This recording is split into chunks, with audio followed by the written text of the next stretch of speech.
Welcome everyone to our conversation on a true ballet icon. Today, we're diving into the life, achievements, and the lasting legacy of Anna Pavlova. Her journey from a challenging childhood in St. Petersburg to becoming the world's first global ballerina is truly inspiring. Right. Anna Pavlova, born in 1881, had such a humble beginning with a mix of hardship and passion that truly set the stage for a transformative career in ballet. It's like, she turned every obstacle into a stepping stone. Absolutely. Her early life is a perfect example of that. Despite financial struggles and being initially seen as too frail, with nicknames like the broom thrown around, her determination saw her through, especially when she auditioned for the Imperial Ballet School twice, until she finally secured that scholarship. And it's incredible how her mother played a pivotal role, taking her to performances like The Sleeping Beauty, which ignited her passion. That moment truly set her on a course to reimagine what ballet could be. Right. And think about the physical challenges she overcame. Many said her severely arched feet and thin ankles were her drawbacks, but she turned these into, her signature strengths. Yeah, exactly. It's like she redefined the very standards of ballet technique. I love that idea, transforming limitations into artistry. It reminds me of how sometimes our so-called weaknesses become the things that make us unique.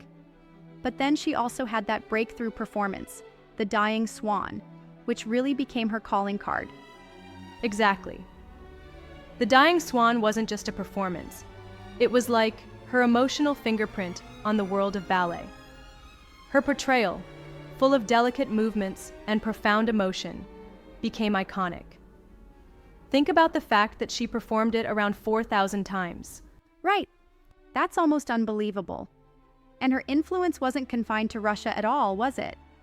Her global tours brought ballet to audiences around the world, making it accessible and beloved in regions that might have never experienced it otherwise. Oh yes, her tours were absolutely groundbreaking. Starting with her association with Diaghilev's Ballets Russes, and then forming her own company in 1911, these tours were a massive cultural exchange. Absolutely. People say she was the first ballerina to take ballet on a truly global stage. Right. And it's interesting how her touring logistics were handled by Victor Dondre, her manager and secret husband. That behind-the-scenes orchestration was key to making her long, multi-continent tours possible. For sure. And let's not forget how her personal sanctuary, Ivy House in London, played into her creative process. Imagine a place with a pond filled with swans. It's like her life was interwoven with the very symbol of her artistry, the swan. Yeah, the imagery is just so perfect and poetic. And speaking of swans, her last words were famously reported as, "Get my swan costume ready." That's such a touching homage to her career and her signature role in The Dying Swan. Right. And it's fascinating how that phrase has resonated across generations. It's become not just a part of ballet lore, but also a testament to her enduring passion, even in her final moments. Now, I do wonder about some of the romanticized details here, like the enduring myth of her last words. Some accounts even add a second line about playing that last measure softly. Do you think this embellishment takes away from the raw reality of her final performance? That's a really good point. While modern narratives tend to romanticize, I believe these embellishments serve to highlight the deep emotional connection she had with her art. It's like, they capture the essence of her commitment, even if it's not strictly documented. Yeah, true. It's a delicate balance between fact and legend, isn't it?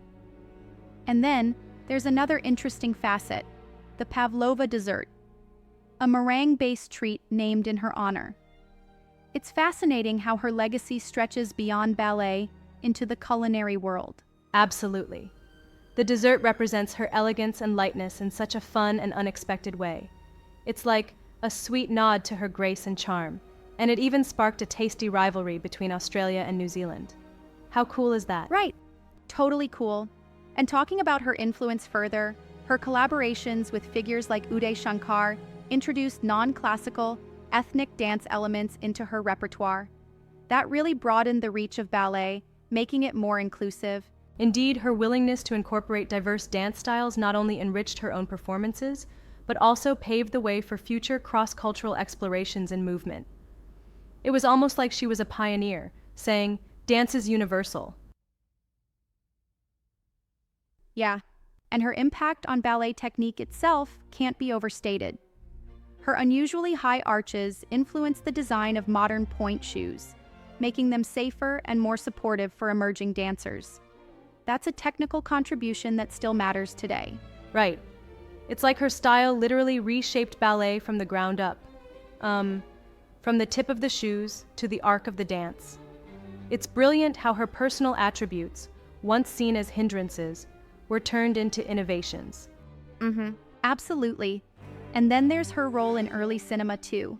Appearing in the silent film The Dumb Girl of Portici, she brought her art to a different medium, ensuring that her legacy would reach audiences beyond the theater. Yes, that move into film was ahead of its time, much like her world tours. It's like a testament to her desire to share ballet far and wide. This global push contributed immensely to the international respect for ballet as an art form. Right. I also think it's worth noting how her personal and philanthropic efforts amplified her impact. Organizing benefit performances and supporting humanitarian causes showed that her influence extended offstage, spreading beauty and compassion. Definitely. Her offstage legacy underpins the idea that great artists not only innovate in their crafts, but also use their fame to support meaningful causes. And her personal life, despite its elements of secrecy, demonstrates an intimate bond to her art that many modern performers still aspire to. And yet, it's interesting that she managed all of this while continuously touring, performing for decades. The logistics involved, coordinated by her husband, really underline just how determined and meticulous she was about her career. For sure, the sheer stamina and commitment required to sustain those extensive tours are astounding. It's almost like she redefined what it meant to be a dedicated artist, living a life on the move to bring beauty to every corner of the globe. So, in the end, Anna Pavlova remains a towering figure, not only because of her technical prowess and emotional performances, but also because she fundamentally changed how ballet was perceived worldwide. Her innovations, the mythology of her performances, and even the dessert in her name continue to evoke admiration. Exactly. Her legacy is a mosaic of artistry, resilience, and global influence. It's like, every element of her story, from her early struggles to the iconic final words, adds a brushstroke to the portrait of a legend in ballet. You know, while much of her story is wonderfully celebrated, I still wonder how much of the romanticized details might cloud the historical facts. What do you think? That's a fair critique. There is always a risk that the embellishments might blur the line between myth and reality. But honestly, those stories also capture the emotional truth and undying spirit of her art, even if the literal history is slightly different. Right, I agree. It's that blend of fact and inspiring legend that helps keep her memory alive. And considering she opened the door to so many possibilities in ballet, her story is as much about innovation as it is about performance. Absolutely. It's like, every generation of dancers and choreographers can look back at her story and see how passion, perseverance, and creativity can redefine an art form. Her integration of diverse styles, theatrical presentation, and the global reach she achieved are all part of what makes her legendary. Totally. Anna Pavlova isn't just a name from the past. She's an enduring inspiration for anyone who dares to rise above limitations and push the boundaries of art. I mean, what more can you ask for in a legacy? Right. Her legacy not only transformed ballet, but also left cultural, technical, and even culinary imprints that still spark conversations today. It's a testament to a life lived in relentless pursuit of art and beauty. Yeah. Well, this deep dive into her life, her artistry, and her endless influence has been absolutely fascinating. It truly reminds us how the power of passion can change the world. Exactly. Her story remains as graceful and powerful as her dances. Thanks for joining in this discussion on Pavlova's unparalleled journey from a humble beginning to becoming a global ballet luminary. Indeed. Looking forward to exploring more inspiring stories like hers in future conversations.